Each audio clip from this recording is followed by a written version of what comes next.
Hej og velkommen til den her video. I dag spiller vi nu 3008 igen. Ja, det er det kommer ud som en premiere-video. Det er lang tid siden, vi spiller 3008, og vi skal egentlig også bare gå rundt. Så vi skal bygge en base, det tænker jeg, vi skal. Ja. Nu tænker jeg. Vi skal i hvert fald lige starte med at have et fundament her. Ja, vi skal ikke have en stige, vi skal have de her trapper her.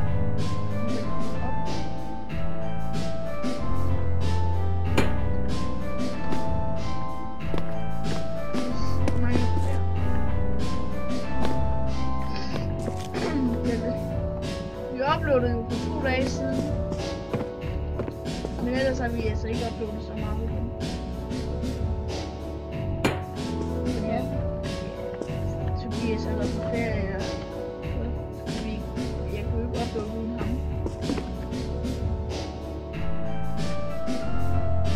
Ja. Ja, jeg har været på ferie i lidt tid. Ja.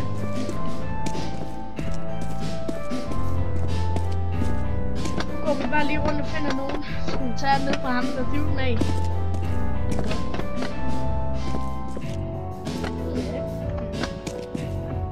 Vi skal ikke bruge de der kasser der.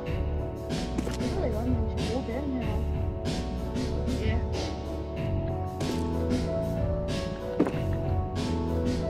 Øj, der er nogen her. Der er en hel masse nede i den anden ende, som man ikke bruger.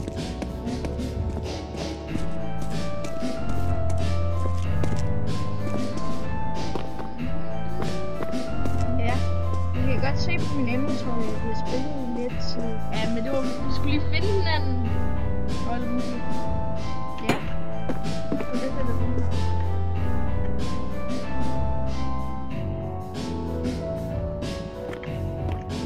Ja.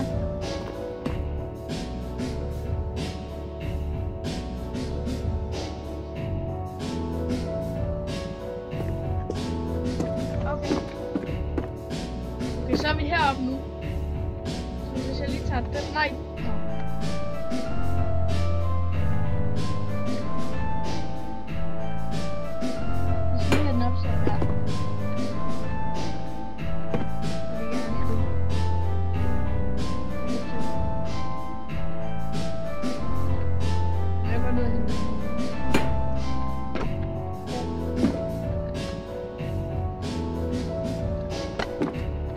Der ligger også en her.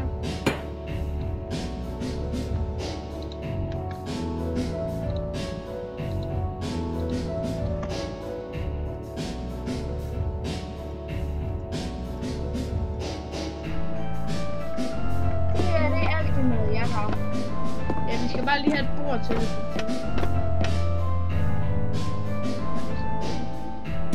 Ja, jeg var smidt.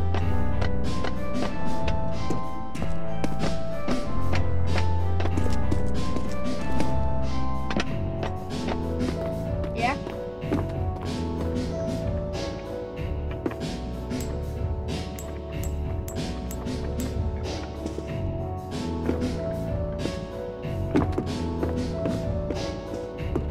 Jeg tror, at dem her lige ved siden af hinanden. Tror jeg. Nå, ja, det plejer altid at være sådan. Gør det? Ja, der er mad der. Men er der også en derovre? Har du taget det faktisk? Nej. Nej, men vi må kun spise mad, hvis vi mangler hamburger. Ikke inde i det.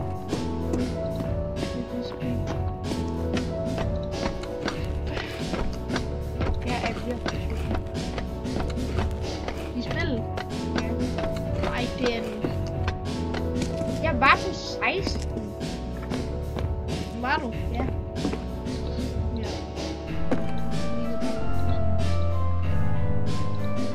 Over 30.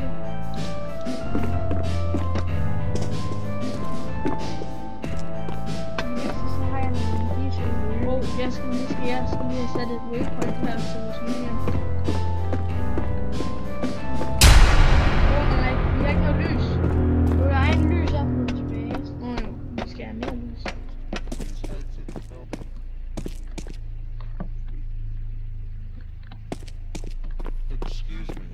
Ja.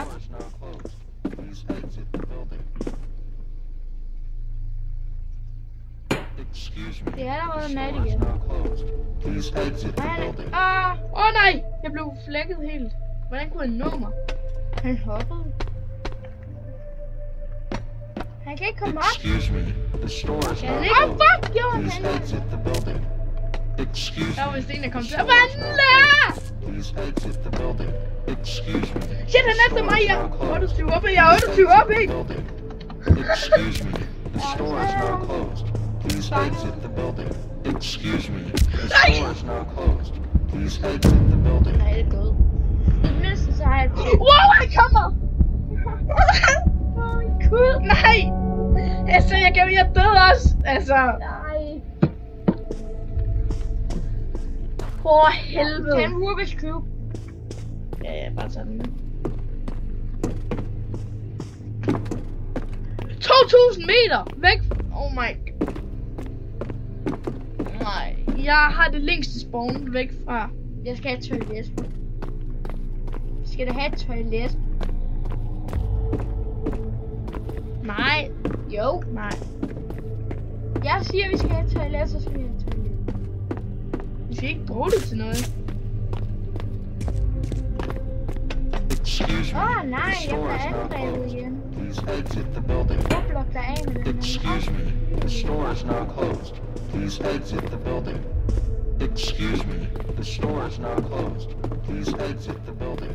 Excuse me. Yeah. The store is now closed.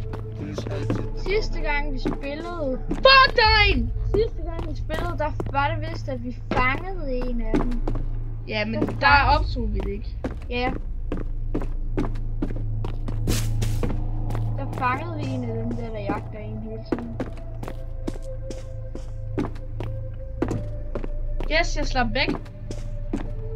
Ja, det kan han. Ej, han tager en hel omvej. Nå, jeg kan se dig så bedst.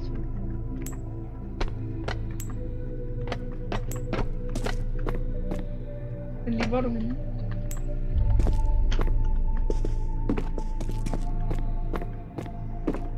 Hvem 500 meter væk? 700 meter. Du var lige derovre. Ja, jeg kunne se din blå trøje. Ja, er jeg lige ved siden af dig?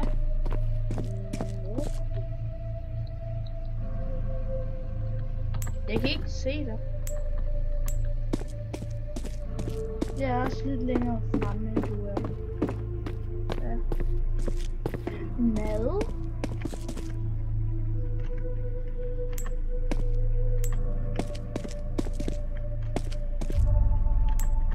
Og jeg er oppe ved basen nu. Jeg kommer over til basen før dig. Ret utroligt, og du er virkelig...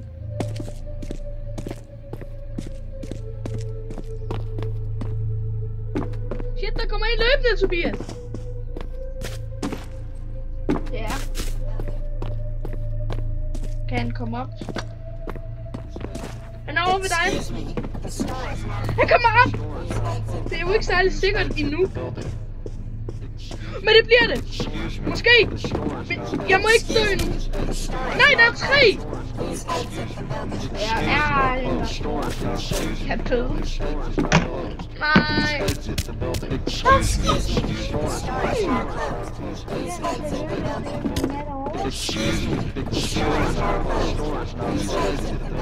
Nej, jeg spurgte endnu længere væk, end jeg gjorde sidst. Altså, jeg resetter sgu mig selv, så jeg magter ikke at løbe. Ej, jeg døde. For det ene end... Altså... Ja.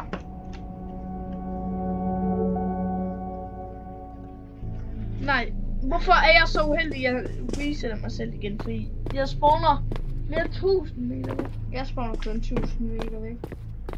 Jeg spawner flere tusind. Ja, det bliver dag inden vi når at komme hjem. 500 meter? Ja tak.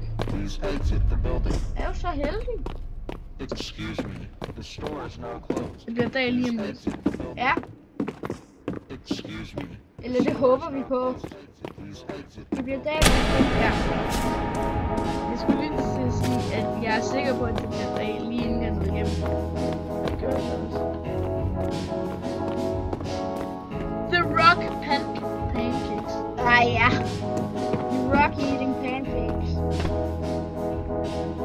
fordi den kan.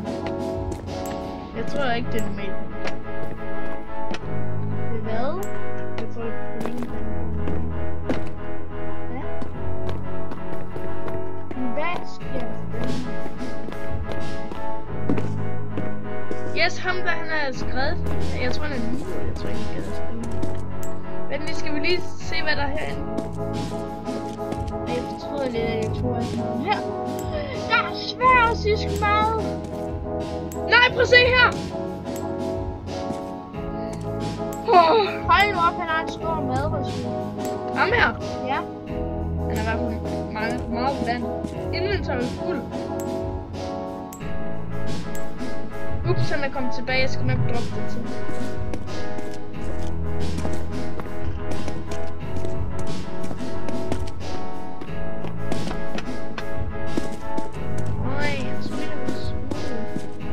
Nu kommer han kraftigt tilbage.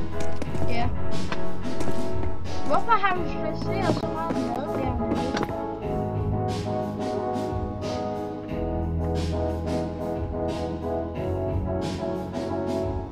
Ja, der står det.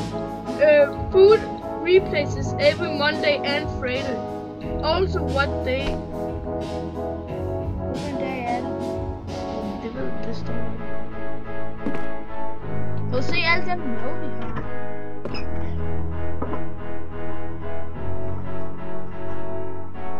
Ja.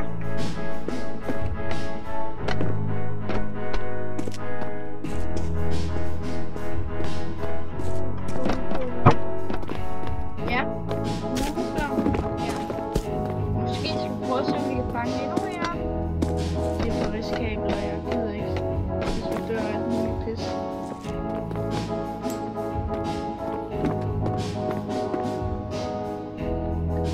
Der er en tyv i nærheden til os, ja. Ja. Der stjæler mad. Stiller hun mad for os? Mad fra rampen.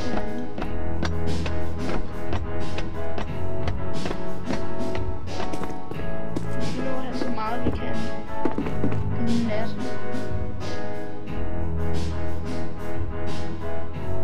Væk.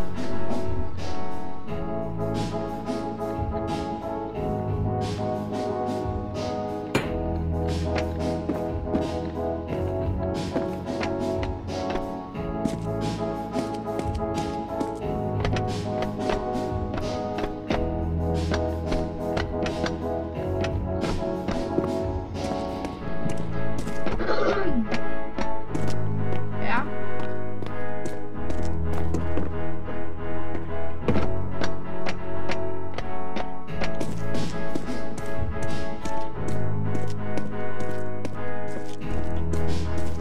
Ja.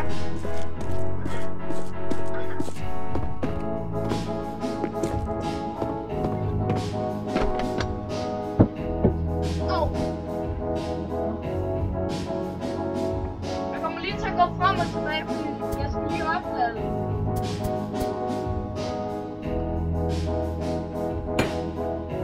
Ja. Det siger godt nok meget ja. Det ved jeg godt.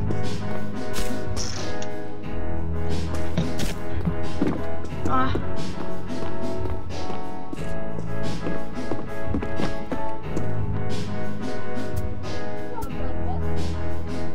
Det er jeg bare.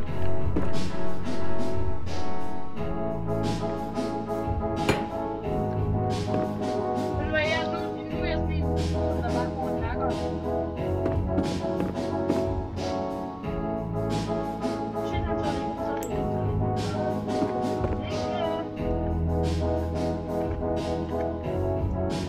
Så ikke at nakke der, ikke? Ja. Jeg har schweizisk pasta og et eller andet, der ligner Dr. Bob. Og jeg har Dr. Bob og schweizisk pasta. Det er svensk. Svensk pasta. Åh ja. Svenske kødboller. Han der Max kommer. Har du stjålet fra ham? Har du stjålet fra ham? Wow!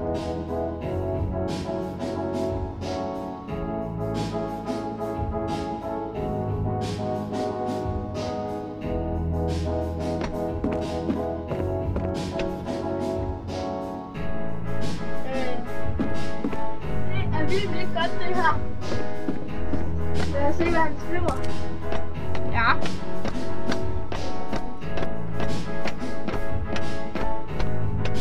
Hvorfor skulle du også lige være en 20 og stjæle fra ham? Det betyder ikke, at du skal stjæle fra ham. Ved du hvad? Så stjæler han det bare fra os. Stop mig. Nej, han tager vores ting nu. Hvor meget har han taget? Nå, hvis det kun er én, så er det vel okay. Nej, han har taget...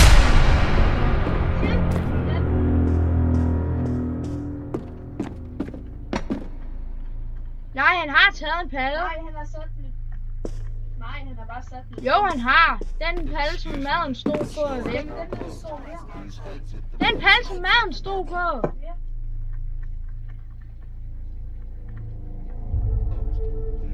Excuse me, the store is now closed. Please exit the building. Store is now closed. Excuse me, the store is now closed. Ah! Please exit the building. Der er 2 mennesker på os. Ja, Excuse vi er me, the færdige. store is now closed.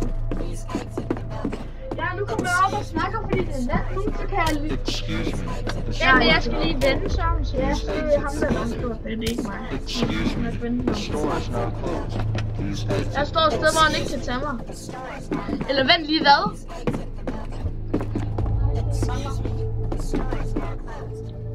Vent, han går bare! Jeg står her. Vent, han går bare.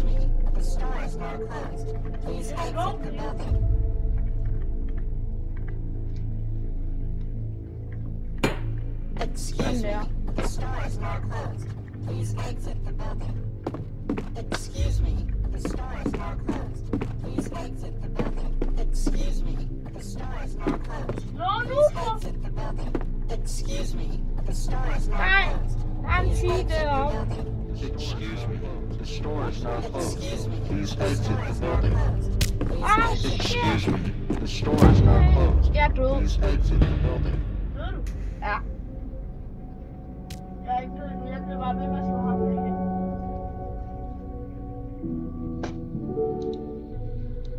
Men man kan ikke slå ham. Kom 500 meter væk. Det er dobbeltslå.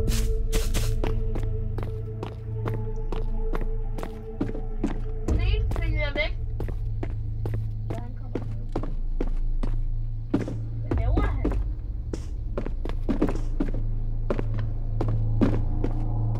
Han er oppe af dræbervognen, hvor ham der er Max der. Excuse me. Max er oppe i vores base. Hvad han taget? Jeg ved ikke, hvad han Excuse har. me. The store is now Han closed. står bare deroppe. Please exit the building. Excuse me. The store is now closed. Please exit. Han giver os en lampe. Excuse Jeg me. giver os en Excuse lampe, me. The store is Sebastian. now closed. Please exit the building. Excuse me. The store is now closed. Please exit the building. Nej, jeg ved Excuse me. The store is now closed. Nu giver han os et fjernsyn. Excuse me, the store is now closed. Please exit the building. Excuse me. The store is now closed. Please exit the building. Excuse me, the store is now closed. Excuse me. The store is now closed. Please exit the building. Excuse me. The store is now closed. Please exit the building. Excuse me. The store is now closed. Please exit the building. Excuse me. The store is now closed. Please exit the building. Nej, vi er døde. Please exit the building. Hold nu op, det er svært.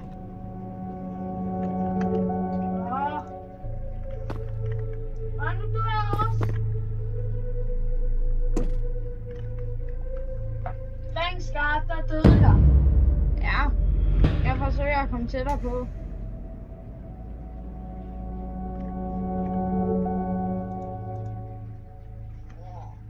Og så kommer 7 kilometer væk.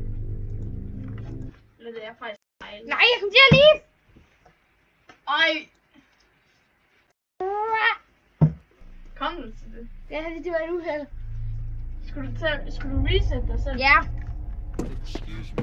The store is now closed. Ved du, Please så er exit the building. Excuse me. Nå. The store Men is nu har han not ikke closed. waypoint med, Please og exit the ja, building. jeg er også Excuse me.